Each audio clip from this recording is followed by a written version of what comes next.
हम संगीता ठाकुर स्वागत करे छी अपन यूट्यूब चैनल मिथिला के नगरिया में।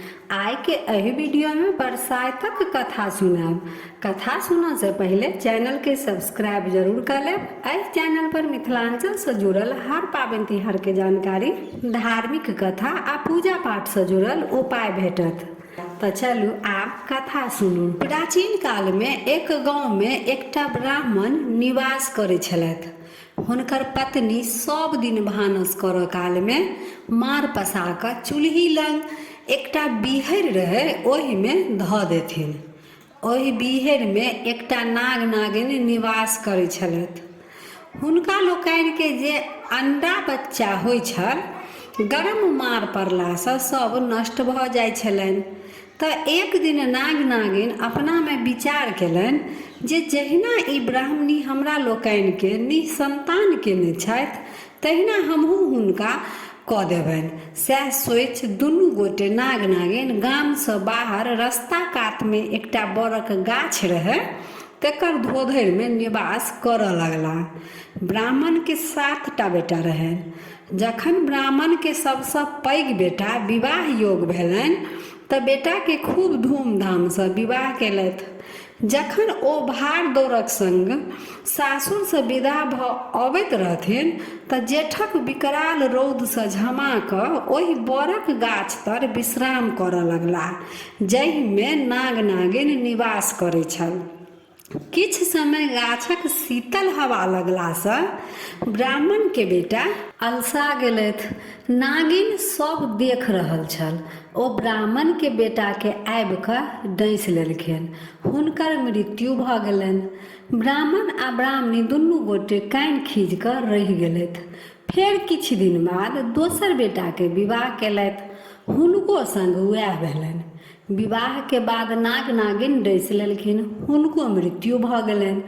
अहिना कऽ कऽ ब्राह्मण के 6 पुत्र के विवाह भेलनि आ विवाह के बाद नाग डैस लै छलखिन। 6 बालक के मृत्यु भऽ गेलनि। आब सबसँ छोट बेटा रहि गेलनि। ब्राह्मण आ ब्राह्मणी सोचलथि जे सब बेटा के विवाह केला के बाद मृत्यु भऽ जाइए तऽ आब हिनकर हम विवाह नहि करब। सएह सोचि कऽ ब्राह्मण ब्राह्मणी के दिन कटऽ लगलनि। समय अपन गति से आगू बढ़ैत गेल। एक दिन ब्राह्मण के छोट बेटा कतौ से आबि रहल छल। ओ एक हाथ में जूता आ कान्हा पर छत्ता लटकेने चलि अबैत छलाह। दूर से एकटा बड़क गाछ देख कऽ ओहि दिस विदा भेला। गाछक समीप जहन पहुँचला तऽ एकटा छोट छिन नदी बहै छलै। नदी में प्रवेश करऽ समय ओ हाथक जूता पैर में पहिर लेलनि आ नदी से बाहर भेला तऽ जूता खोलि कऽ हाथ में राखि लेलथि। जहन बड़ गाछ लग पहुँचला तऽ कन्हा परहक जे मोड़ल छत्ता रहनि तेकरा तानि लेलनि आ माथ पर राखि लेलनि। वएह नदी में सखी सब स्नान करै छली। ब्राह्मण बेटा के ई दुनू बात देखि कऽ सखी सब खूब हँसऽ लगलथि। वएह हेर में एकटा धोबिन के बेटी रहथिन। ओ परम विदुषी रहथिन। ओ आगा पीछा सब जनथिन। तऽ सब सखी के कहै छथिन, बेकार तो सब हँसै छह, ई बालक महापंडित लगै अछि। सुखायल में जहन ओ चलै छलथि तऽ रास्ता देख कऽ चलै छलथि। तखन हिनका जूताक आवश्यकता नहि बुझेलनि, लेकिन नदी में तऽ ई देख नहि सकै छथि, ताहिसँ ओ जूता पहिर लेलथि। तहिना बाहर में जहन ओ चलै छलथि तऽ छत्ता तानैके आवश्यकता बुझेलनि, परंतु गाछ तर जखन ओ बैसलथि तऽ छत्ता तानि लेलथि जे गाछ परहक कोनो चील कौआ चटक नहि कऽ दिया आ कोनो साँप बिच्छू देह पर खसि नहि पड़ै। तैं ओ छत्ता तानि लेलथि। तऽ एहिमे हँसै के कोन बात अछि? गाछ परहक कोनो चील कौआ चटक नहि कऽ दिया आ कोनो साँप बिच्छू देह पर खसि नहि पड़ै, तैं ओ छत्ता तानि लेलथि। तऽ एहिमे हँसै के कोन बात अछि? ब्राह्मण के बेटा सब सखी के बात सुनैत रहथिन। ओ धोबिन बेटी के ई बात से बड़ प्रभावित भेलथि। ओ बुझि गेलथि जे ई परम विदुषी अछि। घर पहुँचला के बाद ब्राह्मण बेटा अपन विवाह धोबिन बेटी संग करै लेल प्रस्ताव ब्राह्मण ब्राह्मणी लग रखलखिन।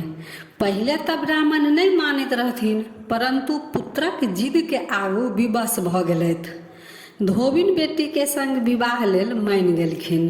नीक दिन देख कऽ ब्राह्मण बेटा के विवाह धोबिन बेटी संग भऽ गेलनि। जखन विवाह के बाद धोबिन बेटी के विदागरी करैने घूमैत अबै छलखिन तऽ ओहि दिन जेठक अमावस्या रहै। ओहि गामक स्त्रीगण ओहि गाछ तर आबि जल ढारै छलै, जाहि गाछ तर ब्राह्मणक 6 बालक प्राण ओ नाग नागिन नेने रहनि। धोबिनक बेटी सेहो जहन ओहि गाछक समीप आयल तऽ सोचलक जे एहिठामसँ पूजा केनही जाय। धोबिन बेटी जहन अपन नैहरसँ विदा भेल रहथिन तऽ विषहारा पूजा लेल धानक लाबा, दूध, बड़ गाछक पूजा लेल सामान के जे आवश्यकता रहनि ओ सब लऽ कऽ विदा भेल रहथिन। ओ तऽ आगा पीछा सब जानैत रहथिन। ओहो जहन ओहि गाछ लग पूजा लेल बैसल कि नाग ब्राह्मण बेटा के डसऽ लेल पहुँच गेल। धोबिनक बेटी, जिनकर नाम सोमा रहनि, ओ नाग के देखते मुट्ठी सँ पकड़ि ढाकन तर झाँपि देलक आ ढाकन के जांघ तर में दाबि लेलनि। ई देख नागिन दौड़ कऽ एली, सोमा लग आबि कऽ कहै छथिन जे हमर बर दिअ। ताहि पर सोमा कहलखिन हमर मर दिअ।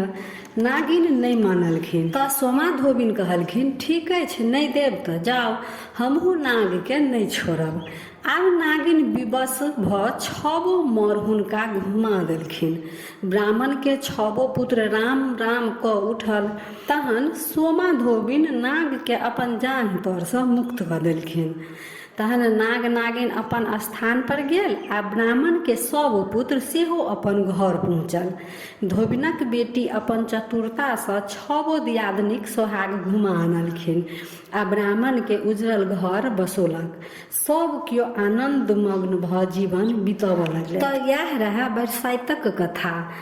हम अपना बूढ़ पुरानसँ जे कथा सुनने रही से अहाँ सबके सुनेलहुँ। जतेक केओ के मुँहसँ कथा सुनबै कुछ ने कुछ अंतर जरूर भेटत, परंतु कथा के भाव एके रहत। बस कथा कहैमे कुछ अंतर रहै अछि। तऽ आशा करै छी कि कथा नीक लागल हैत। आ कथा नीक लागल तऽ लाइक शेयर सब्सक्राइब कऽ कऽ मिथिला भाषाके सपोर्ट जरूर करब। तऽ फेर उपस्थित होइ छी एकटा नया वीडियो के संग। ताबे तक जय मिथिला, जय मैथिली।